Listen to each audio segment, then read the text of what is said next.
And welcome back, everybody. Welcome back to the pre-admission game. It's lovely to have everybody listening in again. And if you're new, we're welcoming you on board the interview preparation train, as it were. God knows you don't have, if you're in Victoria or New South Wales, you probably don't have many better things to do at the moment. Isn't that right, Mitch? Yeah, I mean, we've talked about, people maybe listening to us while they're on the tram, heading into uni, maybe, doing something outside, maybe going for a run. Well, you can't really do that at the moment, so... Well, if you're vaccinated in New South Wales, you might be listening to us while on a picnic. Oh, yeah, well, oh, gosh, without getting too political, it's great, it's great that New South Wales is able to have the number of cases that they have whilst also having picnics, significantly more freedoms than we have here in Victoria. And now, so today we are going to touch on a very important MMI. It's actually quite topical, this MMI station, isn't it? It's incredibly topical, given the public health crisis that we seem to be continuously experiencing for the last 2 years now. So what we're going to focus on today is we're going to talk about public health. We're going to talk about why it's important, why it's relevant to medicine.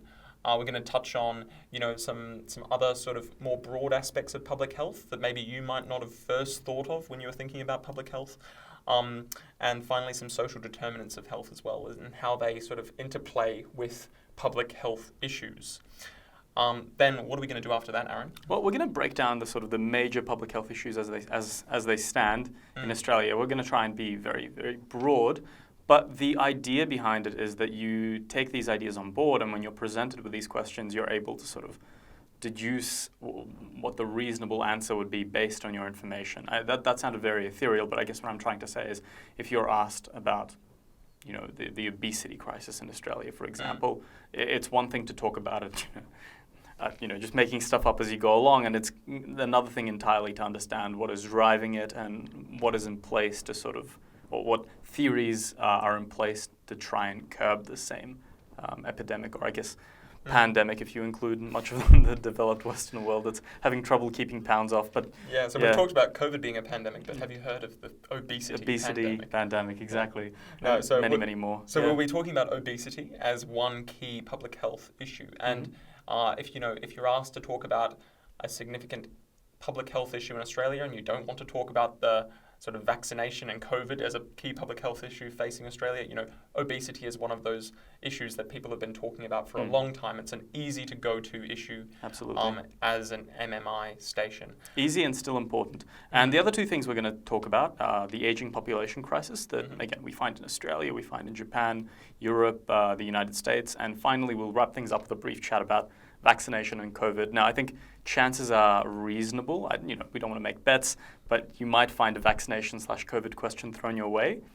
And you have to balance, all the public health and ethics principles when it comes to answering that particular question. And could you imagine a medical school doing a current important public health issue and not talking about COVID? It'd be a bit coy, wouldn't it? It would be a bit ridiculous. So, I think all bets are on for vaccination and or COVID really being a key thing that comes up this year in the medical interviews. So I would make sure, if I were you, I would be thinking, what do I need to know about vaccinations and COVID, and try and really make sure that you've got to grips with this topic. And when we say grips, we mean balanced perspective, but we'll talk about that in a sec. Before we do that, I think it's very important that we introduce this concept of the social determinants of health. I've always found it quite strange that doctors are expected to understand public health, but at the same time, it's very important. And the reason why that is the case is because of this thing known as the biopsychosocial model of well-being or health. Now, we don't have the time, and you guys are probably going to get very exhausted if we go into the tedious science behind it. This is a very well-established concept, but it's also quite intuitive. Essentially, what it tells us is that health is actually made up of three components. There's the biological aspect of health, and we're all very familiar with that. You get a cough, you might get some bacterial infections, you go to the hospital, they give you some antibiotics, you get better, right? That's all biology, that's clinical science. But that's only a third of the picture when it comes to thinking about things that make us sick. So beyond the basic biology, there's also the psycho and the social aspect. So psycho, of course, means psychological. And this is something that is really coming to light over the recent years, this idea that we've had this artificial division between physical health and mental health, where really both of them are very intertwined. and your mental well-being is reflected in the things that you do, the physical activity that you undertake, how engaged you are with society as a whole, your spiritual well-being, and that fits in back into your biology. And then finally, the social component. So, of course, if you're from a lower socioeconomic demographic, you might find it challenging to perhaps, if some of us might find time in our relatively liberated schedule as medical students or doctors to exercise, to spend time with friends and family, somebody might not be able to afford that opportunity. And again, that feeds back into their mental and their biological well-being. And we haven't even started talking about, the predatory practices of corporations like McDonald's.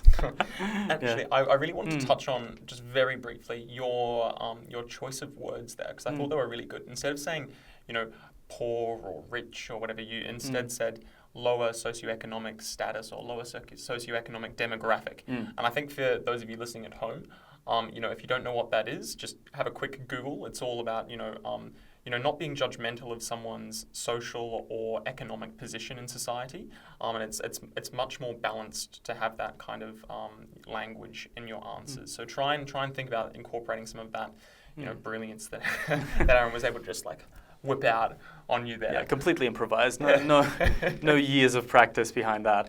But yeah, and it's also it's a multifactorial thing. We shouldn't just assume that money in the bank is the sole determinant of your socioeconomic status. It's where you come from, where you live, the level of education that you've received, the cultural experience that you've, for lack of a better word, experienced, and all of that informs the decisions that you make. And those decisions at the end inform your sort of biological and psychological makeup. And that is exactly what we're talking about when we say social determinants of health. So, yes, there are these things that are aside from your biology, but they're entirely intermingling, all the time. What you're raised or how you are raised is going to determine, what kinds of food you prefer to eat, how much exercise you think is important, your health literacy, and just general cultural values that are important to you. And all of those decisions that you in turn make are going to feed back into your biology, your biological, physical health, and your mental health as well. You actually remind me of a really good example of that. You said food that we eat. And I guess to the layperson, the outsider, that might seem like, of course your culture determines the food that you eat. But it's very interesting because recently I've come off an endocrinology rotation where certain demographics, certain cultures have a higher incidence of type 2 diabetes because they have a lot more grain and sort of high GI food in their diet. Whereas we know that the Mediterranean diet is somewhat protective of type 2 diabetes. Perhaps in other cultures that might not be the case. Yeah. So it's much more than just, I like to cook this, I like to live my life like this. All of that feeds back on your actual health. Absolutely. And it's those cultural groups that have exported their food and brought them with them over to countries like Australia, for instance. We talk about the Italians who famously, bring their pasta and their Mediterranean diet as we associate with, good, healthy eating. And then if you compare that to, say, I suppose the Irish in the US who went over to the US and they were like, we love burgers, and oh wow, went from a situation where they didn't have a lot of food in Ireland, where the British were, for lack of a better word, sort of starving them in many ways. There was a little bit of famine. Whoa, let's not get political. I think the British would admit that now. I think it's an established fact at this point, yeah. And then coming into times of plenty where they had so much energy around it, it makes sense that their biology would then, interact in a different way with the food that maybe a person from Italy would with their own cuisine, and as such, we saw more obesity. And we'll touch more on obesity in a bit. Speaking of which, that's actually the first topic that we're going to discuss.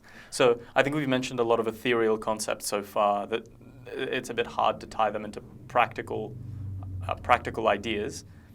So now I think what we'll do is we'll demonstrate a couple of real case studies of these public health problems. We'll go through the bio, the psycho, the social.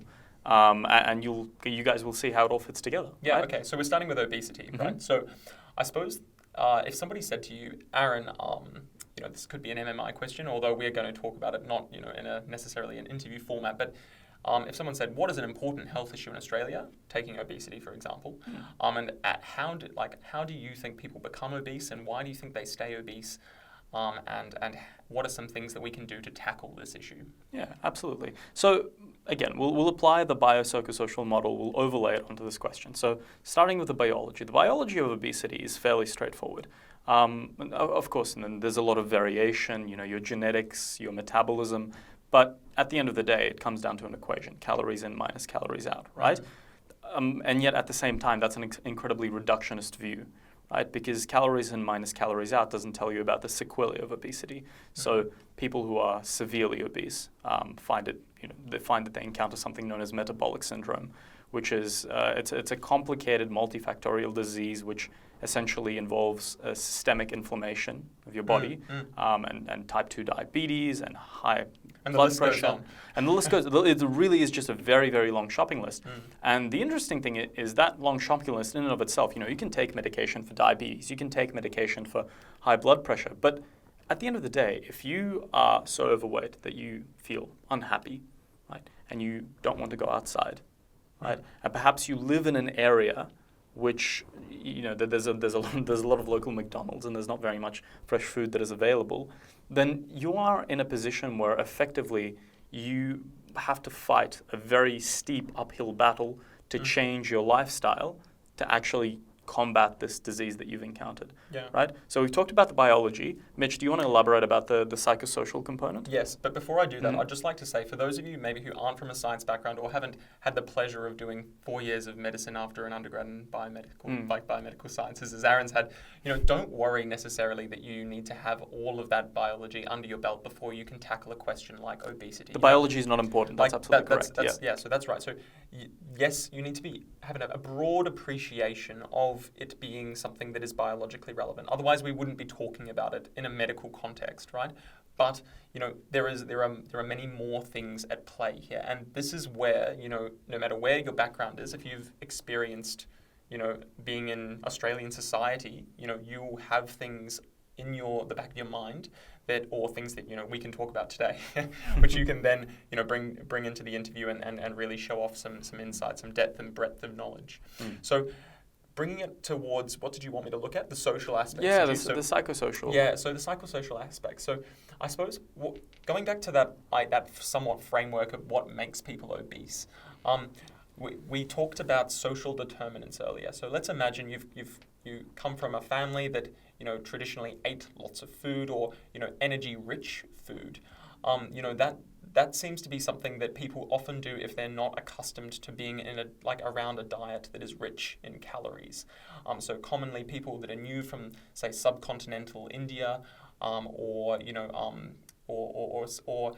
traditionally people talk about First Nations people who have gone from a traditionally very lean diet. Very lean diet. And by the way, when Mitch says First Nations people, we're not isolating ourselves to the First Nation people of Australia. We're talking about First Nations people in Canada, Northern Russia. All of these groups suffer from New Zealand, exactly. Yeah. Suffer from similar public health challenges when it comes to diet shifts. And now, so you have to imagine you're in an environment that has lots of calories, and that's intermingling with your biology. But you're also in an environment that's incredibly sedentary. The modern Western experience is something where we don't have to exercise if we don't want to. It's not like everyone's out, building or farming the land or whatever to get the food that we need.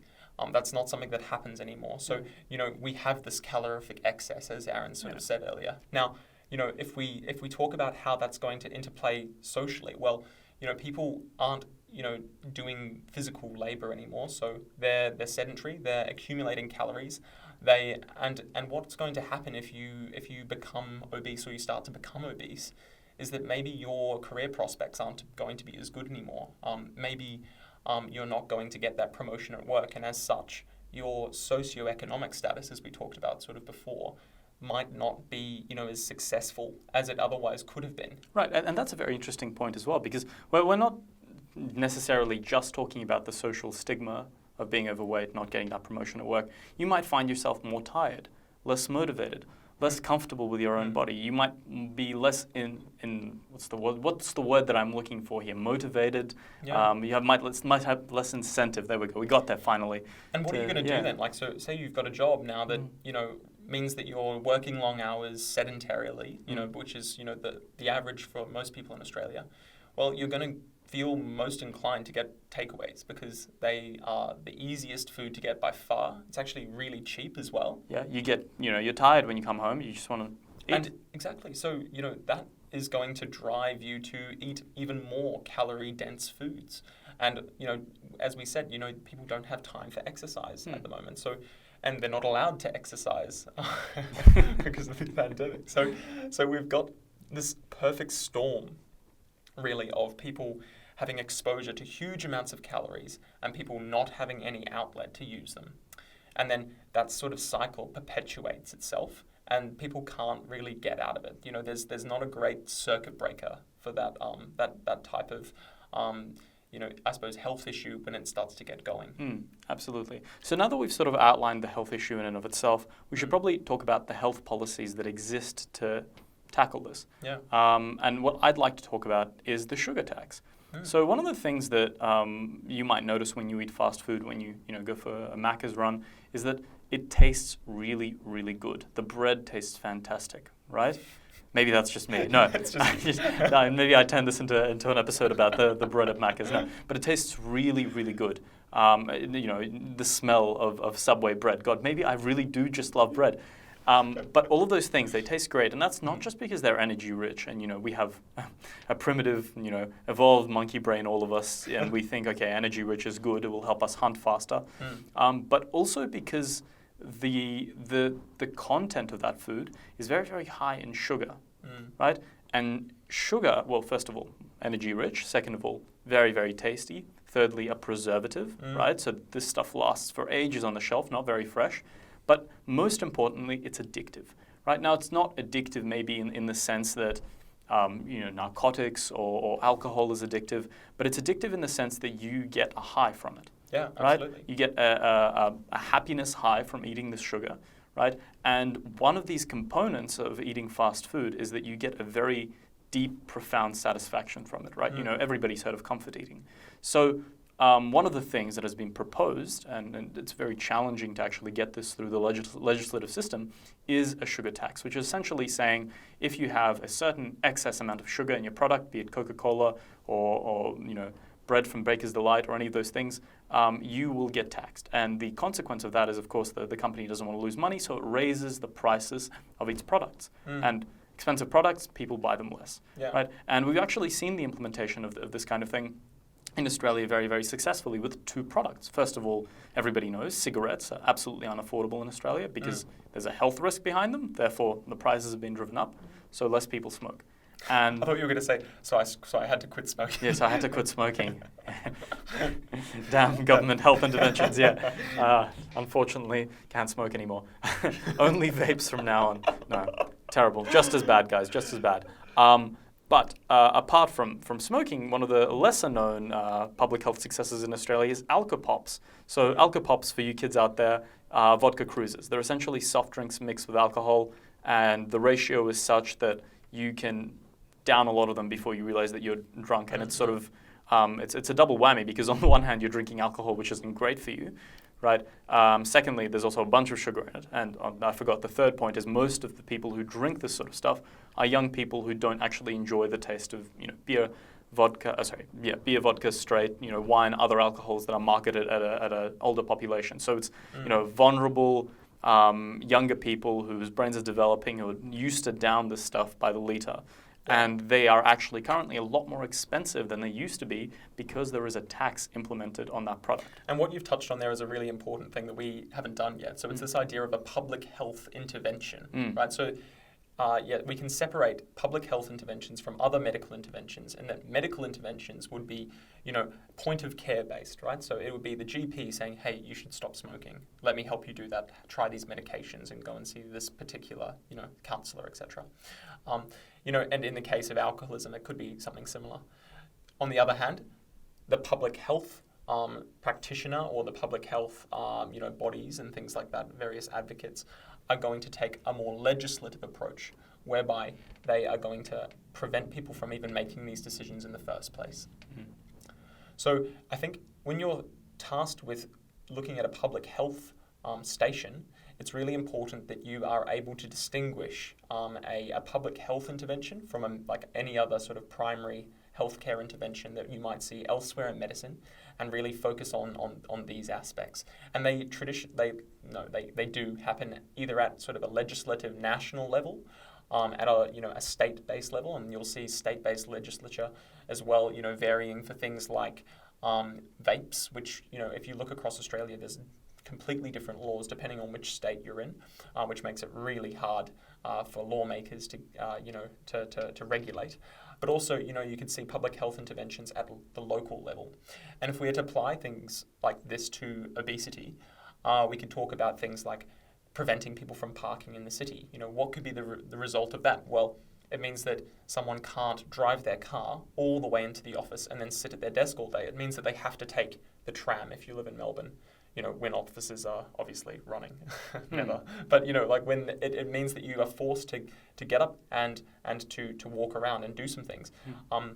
There's also other things like, you were talking about the sugar tax. So if you increase the taxation on energy-dense foods, things that contain sugar, you could take that money and subsidize healthy food. And wouldn't that be a great way to encourage people to eat things that are naturally good for them and save the country money in the long run? Now, if you're a sort of a social interventionist, you might find all of this incredibly appealing, but we also have to talk about the drawbacks of all of these policies, right? And it's worthwhile you taking a step back after this podcast and having a think about what other things are in place. School exercise programs, just Australia's sport culture in general. But what I want to touch on now is the ethics of the matter, right? And not going into too much depth. We've already just had an episode where we discussed the concept of autonomy, right? And when it comes down to it, at the moment, most people, when we say, the science backs this, the science backs that, most of the people have a very vague understanding of what that means. There's some public health study out there, it's prevailing opinion. And while that is, probably true, there are probably experts that have looked into it, what effectively public health intervention advocates for is stripping somebody of their autonomy of choice, right? And there's a very compelling argument in preventing people from smoking, but it's also a very dangerous and authoritarian perspective that you should advocate that somebody do something for their own health. I know what's good for you, therefore I will tell you what to do. And it's very, very hard, I know there's a slippery slope fallacy here, but it's very, very hard to draw a line in the sand to say, okay, this is where you're allowed to do things which may not necessarily be good for you, right? But you're allowed to, should we limit the number of visits to a cinema that a person should have? Because sitting inside a cinema watching a movie is a sedentary lifestyle. We say for every kilometer that you run, you're allowed to watch an hour of a movie. How do we? At which point do we balance the public health intervention with people's right to choose? And there's a very famous culture in America of if it's somebody would like to eat 500 burgers a day, balloon up to 300 kilos and then die of a heart attack, that's their God-given right. And there's certainly a degree of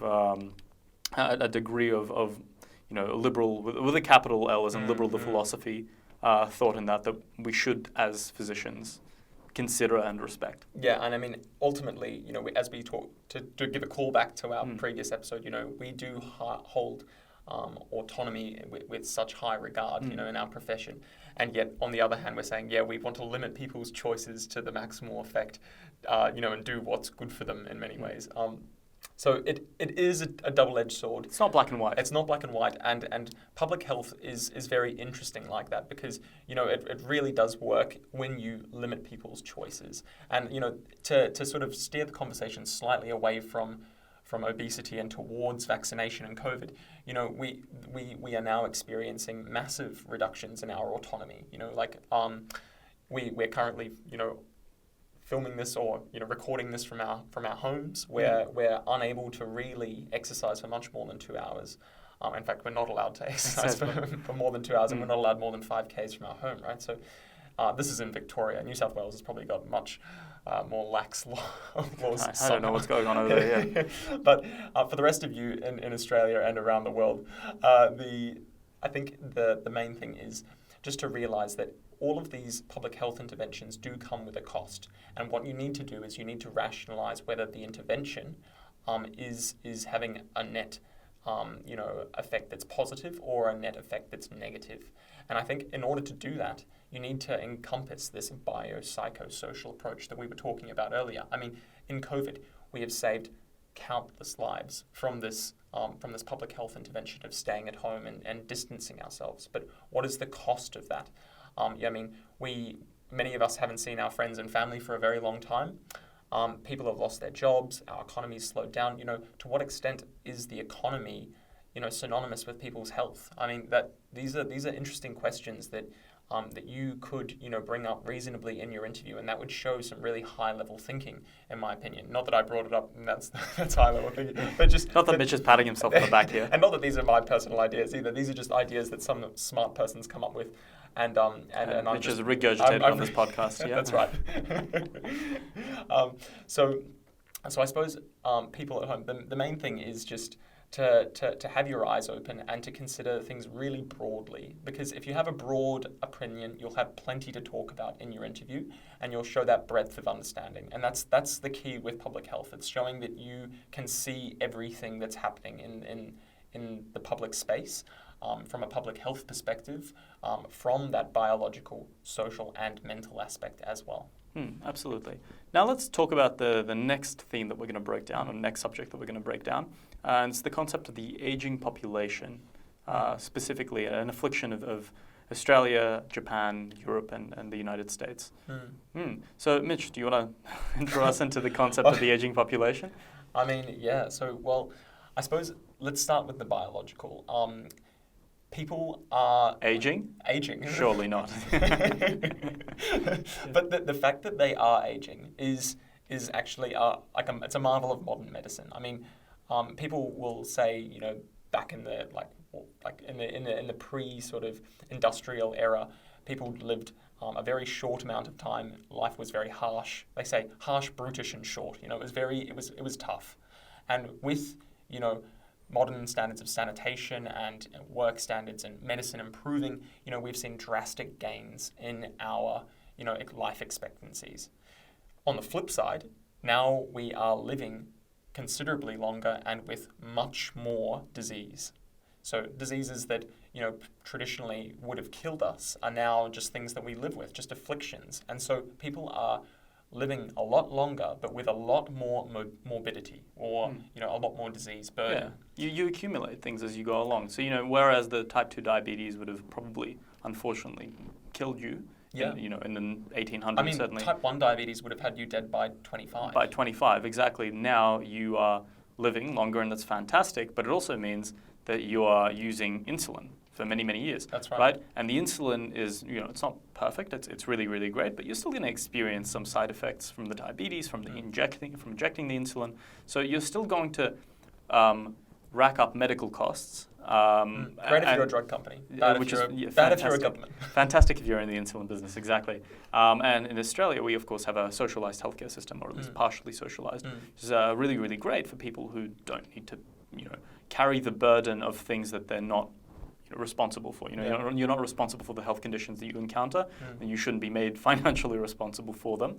So it's another, just as a quick aside, Aaron, I think it's worth knowing for people at home to quickly have a look at the US pluralistic healthcare system and compare that to the Australian sort of social security type healthcare system, and then again to the UK universal healthcare system. And if you're really going for it, maybe you could look at Cuba's full-blown socialized healthcare system and really just compare what's good and what's bad about them.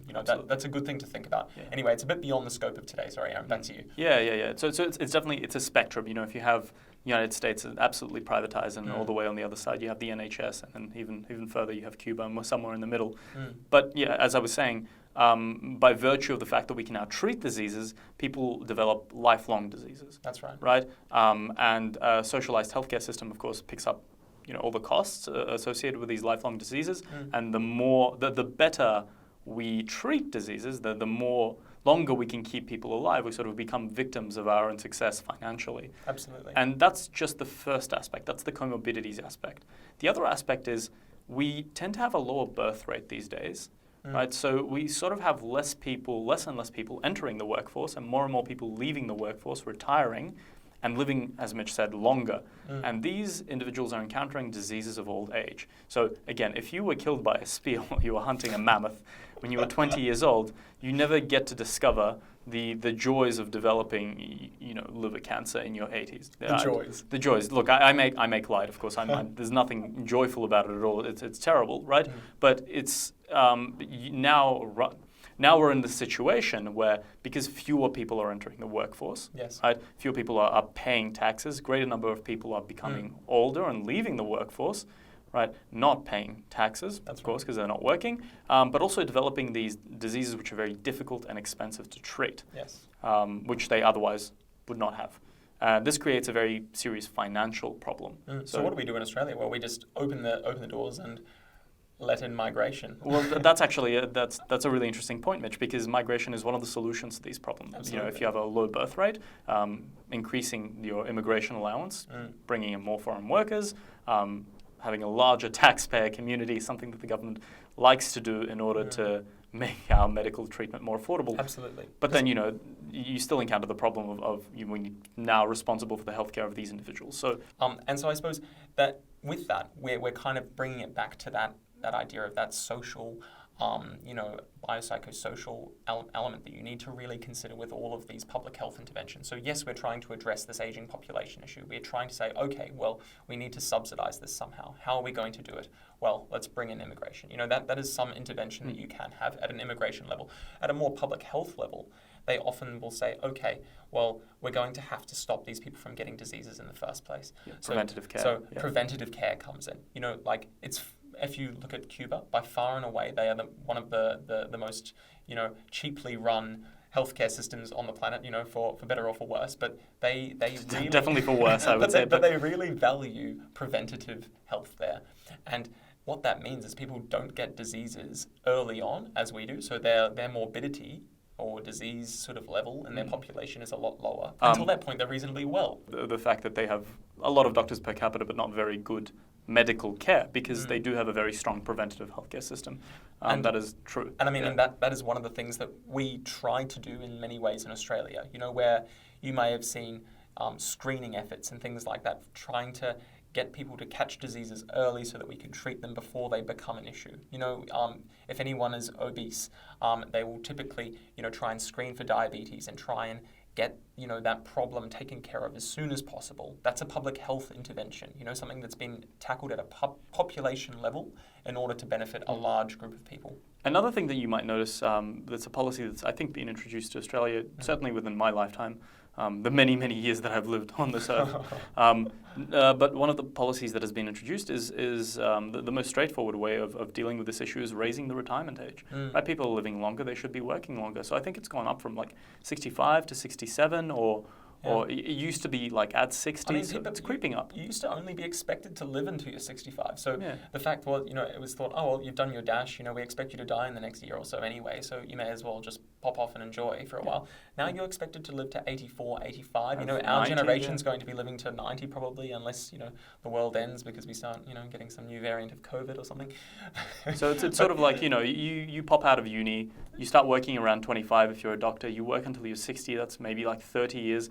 I mean, you live until 90, another 30 years subsidized by your superannuation, right? So absolutely right. So, I mean, in many ways... And that's not including, by the way, your healthcare costs. That's just your living costs that you're living off your super, right? So the government has its work cut out for it. And I think thinking about these things broadly is important. And I suppose what we want you to do, just to bring it all home, is just to always keep your eyes really open and keep your answers broad when you're thinking about these public health issues, because there's never just one, good answer, one, clear point that's going to answer a particular public health issue. I think what Mitch is trying to say is if you've come up with a clean solution for a public health issue, you're almost certainly wrong. Or at least you're not going to be adequately addressing all of the issues in order to maximize, your particular score or whatever they're doing for you in your particular MMI station. Because, they're always going to be wanting to make sure that you are seeing things as broadly as possible. Absolutely. Now, in the last few minutes, I think we're going to jump over to vaccination and COVID. I'm just going to relax in my armchair over here. This is a fantastic topic to end the podcast on. All right, Mitch, can you tell me about vaccination and COVID and the public health issue there? Jeez. All right. Well, where to begin?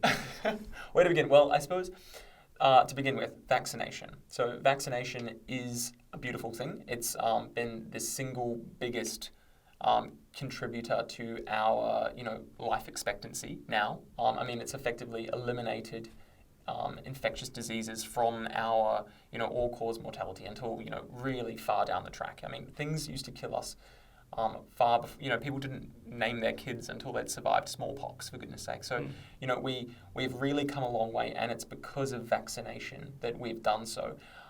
So vaccination is incredibly important, but it does require a bit of a trade-off because you're taking a drug effectively or some sort of immunization, which is causing, quite a strong reaction in your body. I mean, I had AstraZeneca and I found it pretty darn, heavy going. But and you're doing so while you're well. So it kind of feels counterintuitive. Why am I giving myself this pain and annoyance for a few days? For something that's not even going to really benefit me. I mean, if I get COVID, I'm a young person. I supposedly shouldn't have severe disease.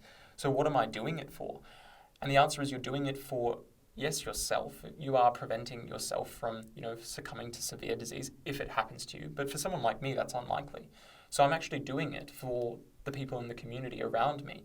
And it's contributing to this thing called herd immunity, which is where a disease can't survive if a certain number of people in the population are vaccinated.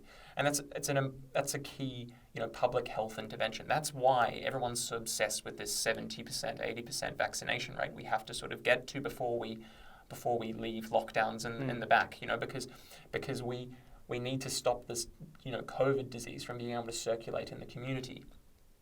So what are the, what it is a public health intervention because it's something that they are now effectively forcing us to do. It's not for our own benefit necessarily, although it is for many people's benefit, but it's definitely in the benefit of the overall community. And the healthcare system, by the way. We've been talking about, the drain that is the public healthcare system. Money just disappears into it. And, it's, I think, a moral good.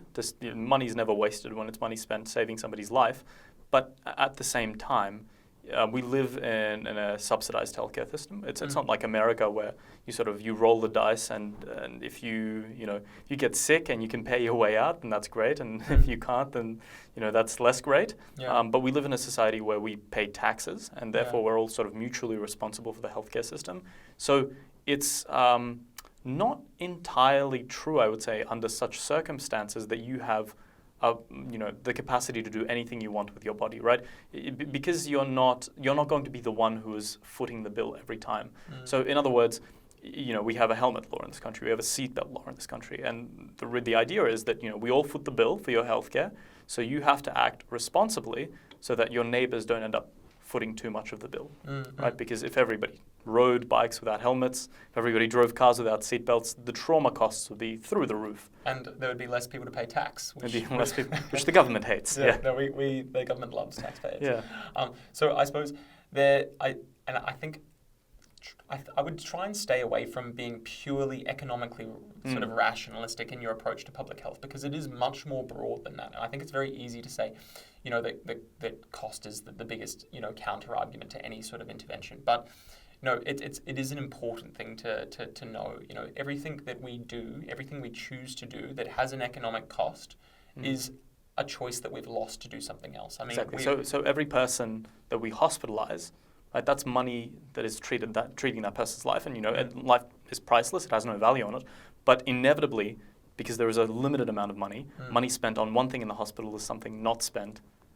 For every government ad that the government runs about getting vaccinated, that's potentially a bed in a hospital that they're not paying for. Absolutely. And you have to wonder, well, which is better, right? Is it better to not run the vaccination ads, let people make their own decision and let people get hospitalized? And, that's their prerogative, that's their autonomy. It's their choice. Right, exactly. Their choice, exactly. Or is it better to cut that hospital bed, run the ad, get more people vaccinated, right? Perhaps mandate a vaccine, in which case you strip people of some of their autonomy, but as a result, we have a more streamlined healthcare system, potentially, maybe. Who knows? And there are arguments that have been posited, particularly in the US, about not admitting people into the ICU for if they've chosen not to get vaccinated, if they've made that conscious decision not to, be on board with the herd immunity effect. I think in it's Australia, quite heinous, yeah. it's quite a strong view to have. So maybe, I would suggest if you're going to take a really strong view like that, maybe I would recommend not taking a strong view. Maybe don't do it. But it's borderline sociopathic to, as a doctor, start deciding who deserves and who doesn't deserve to live. It's not your call. But at the same time, I wanted to say yes, stay away from that kind of thing if you can. But if there is someone down there who's saying, I want to talk about this kind of thing, and it wouldn't be me if I didn't, just make sure that your view is balanced, because beyond anything, as I've been sort of calling back to you time and time again, showing a balanced view is the most important thing. So if you are going to be extreme at one end, make sure that you are still able to see the extremes of the other end of the argument. And remember, there's lots of parallels for this sort of discussion. This isn't a unique discussion by any means of the imagination. There's a very common MMI question where they ask you to decide who gets a liver transplant. There's a case of an individual who has a history of alcohol use, and then maybe a young mother, and it's bait. Essentially, you're baited into saying, I will decide, by the inherent morality sword that I wield, that one of these parties is more eligible for a liver transplant than the other. Where in actual fact, that's an instant fail, right? Because you, as a doctor, do not decide on the basis of morality who gets treatment and who doesn't. So that's very much, I think, a topic of discussion that, if you must, do so at your absolute peril. I would not advocate for that manner of discussion. Yeah, and we could go on talking about this for a long time. I think we've probably exhausted you with... Overstayed our welcome. Overstayed our welcome with you for this episode. We might have time to pick it up, hopefully, before you all go to your MMI interviews to touch on some more public health issues again. But Aaron, we'll probably have to leave it there. So do you have any final things you wanted to say? No, I just wanted to say thanks for tuning in. Best of luck to all of you MMIers out here in September. I wish you the best of luck, and we'll keep pumping out the episodes for you to have a listen in on. Yep, awesome. Catch you later on.